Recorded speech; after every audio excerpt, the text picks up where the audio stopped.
Não tem outro... A gente divide, Orlando. Eleitores da família Bolsonaro. Essa estratégia eu deixo para o Zema, eu deixo para o Caiado, que estão fazendo pergunta. Eu não vou partir, e não estamos fazendo isso, da premissa que eu preciso ficar preso a buscar eleitores da família Bolsonaro. Essa estratégia eu deixo para o Zema, eu deixo para o Caiado, que estão fazendo demonstrações públicas de que eles gostam muito do Bolsonaro. O Caiado disse, inclusive, que a primeira coisa que ele vai fazer como presidente é beneficiar os Bolsonaro. E, basicamente, parte da campanha deles... Você diz a anistia? Anistia. Não, a primeira coisa que eu vou fazer como presidente é anistia. Você faria se eleito? Dosimetria, não anistia. Tá. Dosimetria, que é o que nós votamos favoravelmente no Congresso, mas não anistia. Aquelas pessoas, inclusive Bolsonaro, cometeram crimes. A gente pode discutir os vícios formais envolvidos ali, mas houve cometimento de crime, e eu sempre digo para os bolsonaristas, se fosse o MST a invadir os prédios públicos, o que eles diriam? Eles pediriam anistia para aquelas pessoas? Crime é crime, não importa se você está de vermelho ou se você está de amarelo. Tá? Dito isso, eu estou rodando o Brasil e eu estou falando de problemas concretos das pessoas e trazendo soluções concretas justamente no coração do eleitorado de cada um. Eu fui tão bem recebido no Maranhão, que supostamente é estoque eleitoral do lulismo, quanto eu fui em Santa Catarina agora, que é estoque eleitoral do bolsonarismo. E tratei de problemas locais e cresci em ambos os lugares. Eu fui, de acordo com o Google Trends, a pessoa mais pesquisada no Maranhão na semana retrasada. Então, há uma resposta que nós podemos dar. Há um cansaço com a polarização e as pesquisas traem pra gente um recall. Ou seja, o top of mind, o nome que vem na cabeça das pessoas quando elas imaginam eleições, ainda é o sobrenome Bolsonaro, agora com Flávio, e o nome Lula, com o atual presidente da República. Mas os mais jovens, que já estão alheios a isso, eles estão procurando outras alternativas. Quando você coloca entre os mais jovens, eu estou com mais de 20%, de acordo com a pesquisa Atlas, e quando a gente separa os homens jovens, eu estou com mais de 30%. O partido que eu montei, o Partido Missão, ele tem 5,8% de predileção entre os brasileiros, e quando eu puxo entre os mais jovens, chega a quase 30%. Qual é o recado disso? As pessoas que não estão, vamos dizer, presas num debate público, que está há 6 anos só falando de Bolsonaro, Lula e STF, elas querem soluções para segurança pública, ausência de emprego, ausência de expectativas, falta total e completa de infraestrutura urbana. E essas pessoas não vão falar, qual o problema disso? O problema é o Lula. Não, o problema é o Bolsonaro. Então, quando eu estava no Maranhão, pegando estradas esburacadas e vendo as pessoas dividindo comida com urubu, como eu vi em Pinheiro, terra lá do Sarney, as pessoas não estavam ali, sabe? Isso é culpa do Lula, do Bolsonaro. As pessoas... Meia hora que ainda... Quê? Não, ele tava meia hora tentando Não, eu tô aqui meia hora comigo, assim, eu aqui aí de eu boa olhei no meu agora, fone. eu olhei por ali, eu vi, por que ela tá com fone e eu tô aqui assim? Pô. Você vai resolver o urubu que está no lado da minha casa. E ao tratar desses temas, aí sim, entra a questão de comunicação de maneira inteligente, a gente cresce. Então o meu objetivo é fazer isso. Eu vou entrar no coração do bolsonarista e no coração do lulista falando de problemas concretos para eles. É preciso que haja um combate organizado. Eu acho que aí nesse ponto a gente vê a diferença clara, não só do Renan pro Aldo, né, mas pros demais candidatos. A gente viu recentemente uma entrevista, não sei, um evento que o Flávio Bolsonaro tava, que ele falava assim, gente, eu não vou falar muito sobre as minhas propostas, porque vai que são mal interpretadas e aí as pessoas vão começar a questionar e vai ficar ruim pra mim. Ou seja, ele falar sobre as próprias propostas dele é ruim pra ele.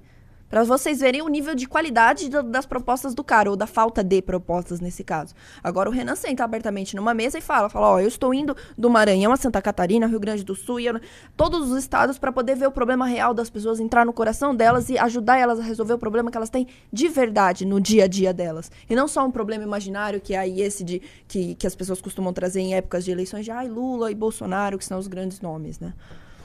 Bom, uma coisa que eu gostei muito no Renan foi ele expor que não vale a pena. Primeiro ponto, não vale a pena você ser um candidato de direita que não se demarque do bolsonarismo, diferente do que o Caiado e o Zema estão fazendo. Só que eles estão tão marcados dentro desse círculo, até em seus estados, que eles não têm opção. Eles precisam ficar sempre tentando se demarcar como... Sobre órbita, né? Exatamente. Eles não podem criar uma distância, né? Porque dentro do próprio estado deles, eles precisam ter essa proximidade. E o Renan tomou essa distância, principalmente quando ele disse sobre a questão da dosimetria, né? Que eu concordo com ele. Acho que houve sim crime de depredação, eu não vejo crimes ali contra a democracia. Eu vejo outro tipo de crime cometido por aquelas pessoas que foram no dia 8 e que deveriam ser julgadas por isso, e não pelos crimes que foram julgadas. Ao contrário dos mandantes, que esses sim cometeram crime contra a democracia e blá blá blá. Agora, A postura do Renan é uma postura que eu acho excelente no sentido de conseguir se demarcar como o único candidato da direita que está fora da órbita bolsonarista. É o único que consegue fazer isso. Todos os demais não conseguem fazer isso. Há uma incapacidade e, obviamente, um medo nos outros de fazerem isso. Agora, assim, eu queria... Tem uma matéria que saiu hoje do Renan como candidato anti-Lula e anti...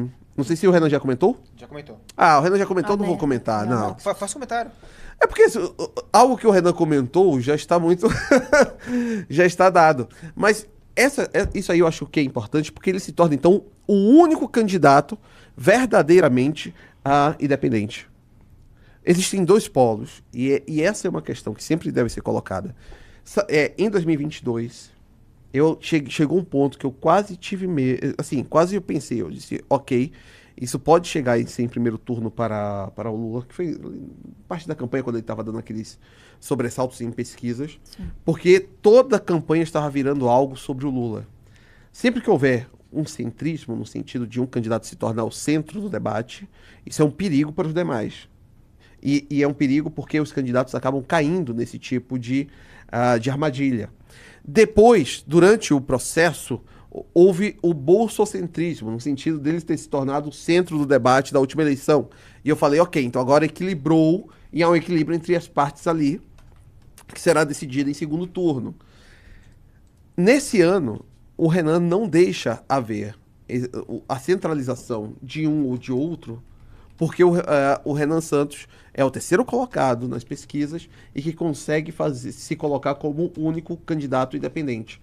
Os votos do Zema não são do Zema, tá? São votos do Flávio Bolsonaro.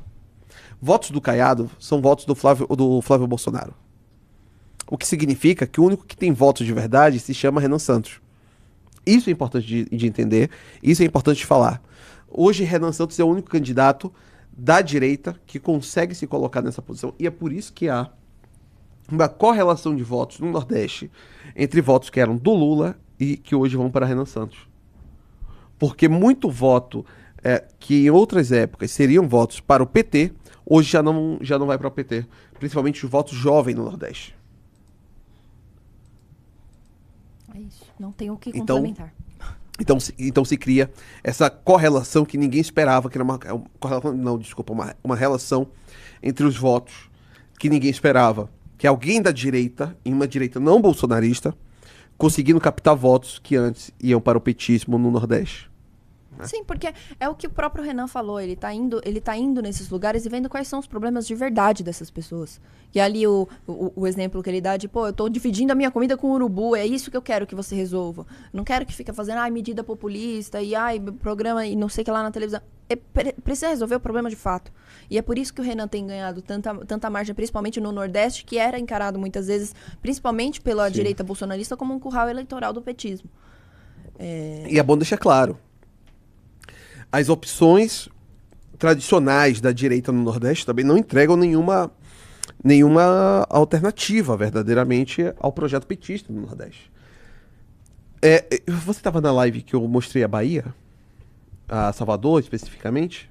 Não, mas eu assisti. Que vocês mostravam o lixo na frente das casas, Isso. Era você e o Merreiro. Ô, Riso, tem como você colocar no Google Maps? O quê?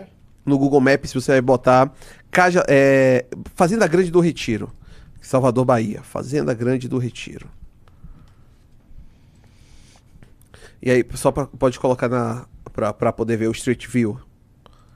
Não, o Street View é aquele do ladinho ali. Canto inferior direito.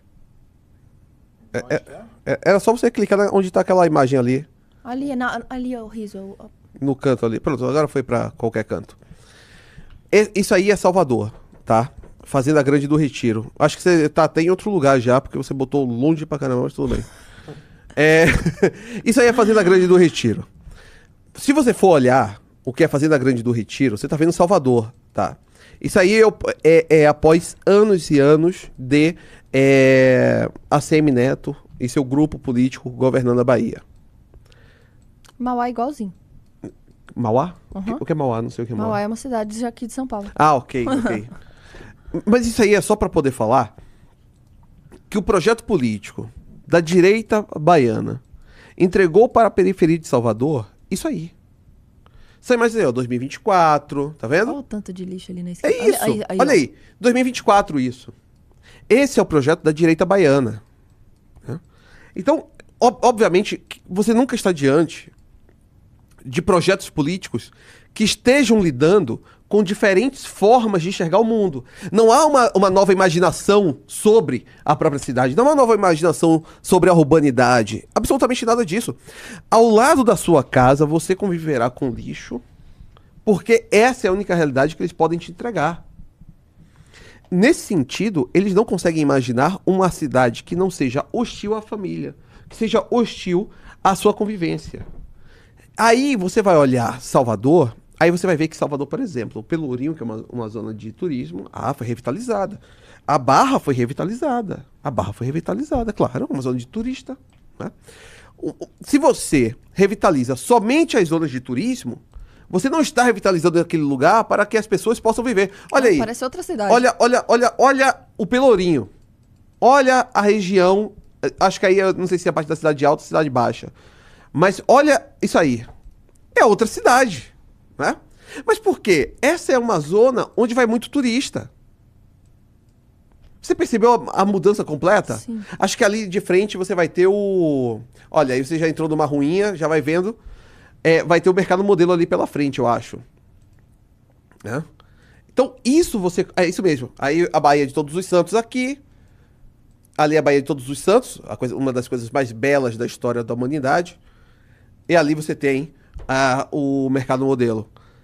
Aí estava tudo em revitalização, tá vendo? 2019 estavam revitalizando. Isso não é feito para o soteropolitano. Isso é feito para o turista. É isso que eles estão entregando no Nordeste brasileiro. É isso que a direita baiana entrega. E se você for na direita, sei lá, pernambucana, paraibana, do Piauí, você vai ter o mesmo problema. Não há uma diferença efetiva entre um projeto político e outro. Ambos projetos políticos são hostis à família, são hostis às cidades, são hostis ao estudo, entendeu? Você não consegue olhar e pensar como que você vai viver numa cidade dessa. Essa região aí, você não vive aí, você visita. É uma região que você visita, você não vive, você não mora. Né? Tem muito morador de rua que já deve ter sido retirado. Mas se você não for morador de rua, você não mora nesse lugar. Onde você mora é um local terrível. É um local que você não consegue viver de forma minimamente saudável. Uma coisa importante. Você já parou para pensar como que uma pessoa que vive naquele lugar que mostramos inicialmente, como que uma pessoa vai, por exemplo, criar poesia naquele lugar? A gente tem que se perguntar isso. Não é a mesma Bahia de Jorge Amado. Sim. Não é. Tenho certeza absoluta. Dorival Caymmi não teria sido Dorival Caymmi se estivesse vivendo na Fazenda Grande do Retiro. É impossível você fazer uma obra minimamente sensível em um local daquele. Né? Então, isso é um problema que a direita do Nordeste continua a entregar para todas as suas cidades, e isso gera um problema para quem efetivamente mora no Nordeste. E é por isso que um projeto político alternativo tem crescido no Nordeste. Porque é o único projeto político que está dizendo o seguinte: você pode viver em um local melhor. Você pode pensar uma outra cidade. Você não precisa ficar até às 5 da manhã escutando o seu vizinho com uma caixa de som gigantesca, ouvindo, sei lá, fala alguma coisa que gosta de escutar aí. Porcaria.